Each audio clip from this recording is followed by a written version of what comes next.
What's up, y'all? Welcome back to another episode of Rapper Reacts. I have a very special show for you today, but before we begin, don't forget to like, subscribe, and share. Now, today, we're going back to my favorite show of all time, Buffy the Vampire Slayer. It was a show that started in 1997, I believe, but it was the 1996 television season. Still. Anywho, it is a show that has grown in pop culture phenomenon, and one of the most popular episodes, one of the most famous episodes of Buffy is the musical episode. It's a tragedy that it never got nominated for anything or recognized for anything, but it is an amazing episode nonetheless, and you don't have to have seen Buffy to enjoy this episode and what it stands for. So just to give you a little background on the episode before we get into this musical piece, because this is going to actually explain the piece a little bit. For those who haven't seen Buffy, Buffy has just come back from the dead. So at the end of season 5, spoiler alert, she sacrifices herself to save the day. And we assume it's a bad thing, right? So in the beginning of season 6, they bring her back from the dead because they're like, ha, we cheated death. But in actuality, they pulled her out of heaven. So Buffy starts confiding into the person she's supposed to be enemies with, because that's the only person she can really connect with, because she doesn't trust her friends anymore. And the guy who's the enemy, Spike, starts falling in love with her, even though he's supposed to be the enemy, which is very complex emotions, which is what I like about Buffy. People are like, all this in a teen show? Yes, all this in a teen show. It's juicy. All right, so anyway, this song is to her, and he's basically like, I know you'll never be with me, so let me just rest in peace, please, because it's torture. That's why we're going to get into this song. Rest in peace. Listen to it. James Marster sings it. Yeah, I think that's about it. Let's get it started.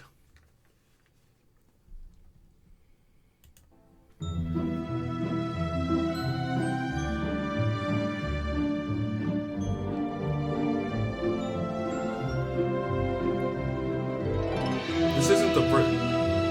I don't know why they're starting with the opening credits. This isn't the first song and the musical, but I guess they wanted to just put that on there. I died so many years ago. You can make me feel like it isn't so.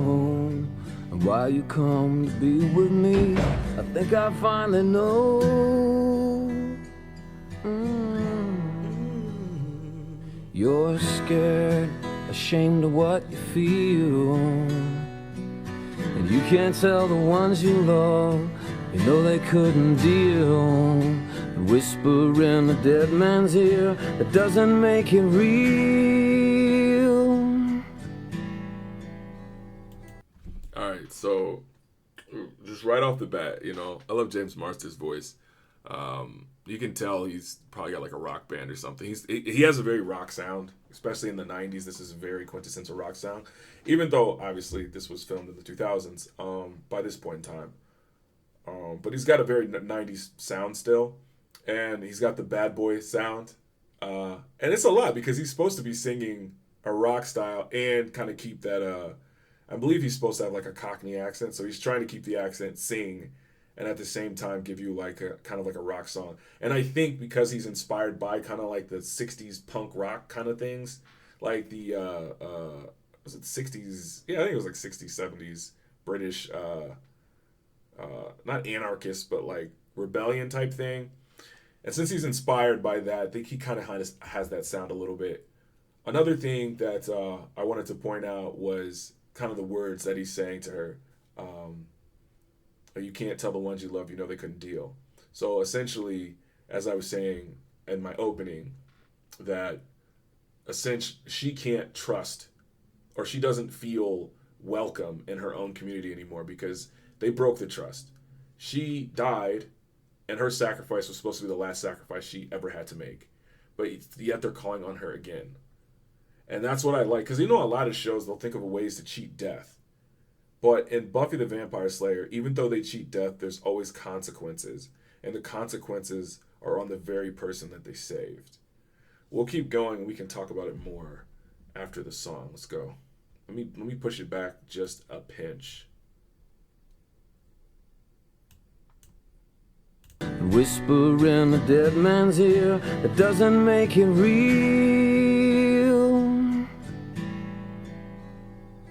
That's great, but I don't wanna play, 'cause being with you touches me more than I can say. And since I'm only dead to you, I'm saying stay away. And let me rest in peace. Let me rest in peace. Let me get some sleep.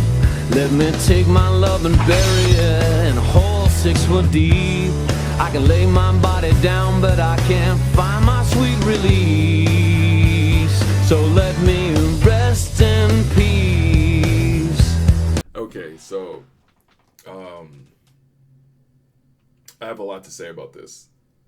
There's something that I think is profound in relationships when you like somebody and you're not sure if they like you, or they're not sure if they like you, or they don't want to make up their mind if they like you, and they just kind of drag you along. And it's like, you either like me or you don't. Like, don't string me along. Like, let me rest in peace, please. Like, you know I like you.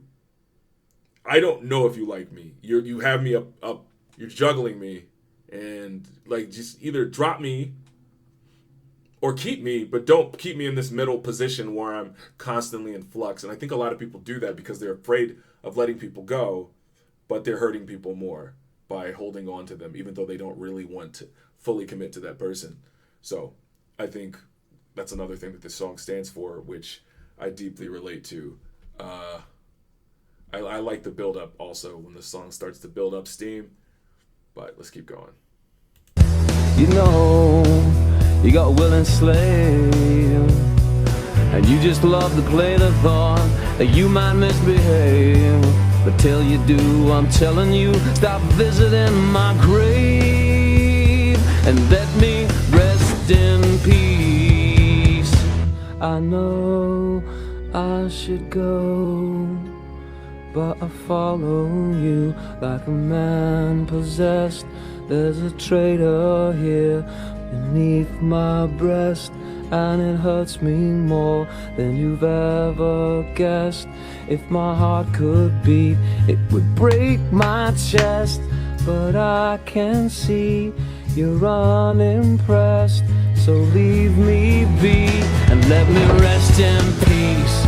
Let me get some sleep. Let me take my love and bury it in a hole 6 foot deep. I can lay my... So he's still a villain. That's what's so great about it, is that he's still a villain. Like, he's a vampire, he eats people. I mean, at this point, he can't eat anybody because it's a long story. But he's a villain. He doesn't have a soul, but he's capable of love, which is it's interesting because it has to do a lot with who he was before he was a vampire and all this other stuff. Very complex stuff.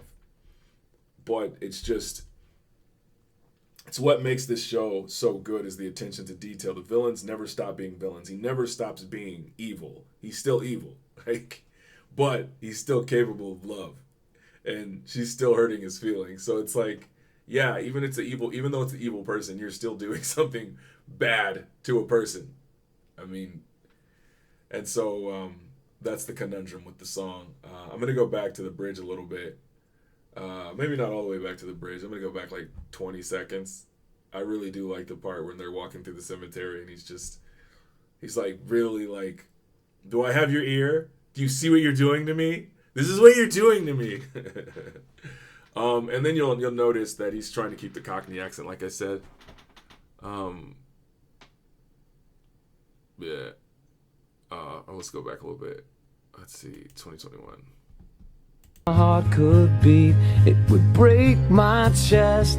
But I can see you're unimpressed, so leave me be and let me rest in peace. Let me get some sleep. Let me take my love and bury it in a hole 6 foot deep. This is what I can lay my body down, but I can't find my sweet release. Let me rest in peace. Why won't you let me rest in peace?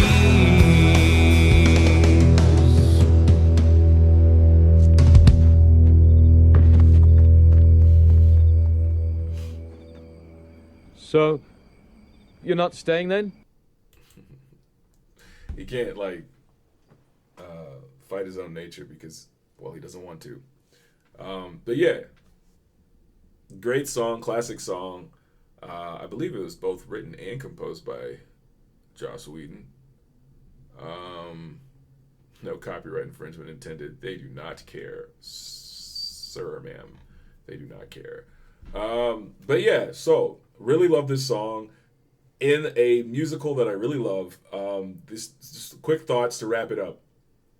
I love this song because of James Marsters' voice. Some of the voice acting in this is really good. I know these people aren't classically trained singers, so I'm not being harsh on them or anything like that. And there's give to their voice, and you can tell that James Marsters, out of all of the cast, I believe 3 of them had some type of singing experience. You can tell James Marsters had some singing experience. I don't believe Sarah Michelle Gellar had any. Anthony Stewart had some, and I'm blanking on Tara's the actress's name who plays Tara, but yeah. So great performance, like I said, and I'm really excited to, because I got some feedback from the first one I did when I did Walk Through the Fire, and I was really excited to see that there are still a lot of Buffy fans out there. So I'm going to try to go through one by one through some of these songs in the musicals. Maybe not all of them, but I want to go through some of the songs and really kind of delve into it and enjoy it with people who also enjoy Buffy. So thank you so much for tuning in. My name is Rob Robbie. Don't forget to like, subscribe, and share, and tune in next time. Also, I'm going to link my other Buffy videos right here. Here? I don't know. Right somewhere. This is so complicated. All right, see you next time. Bye.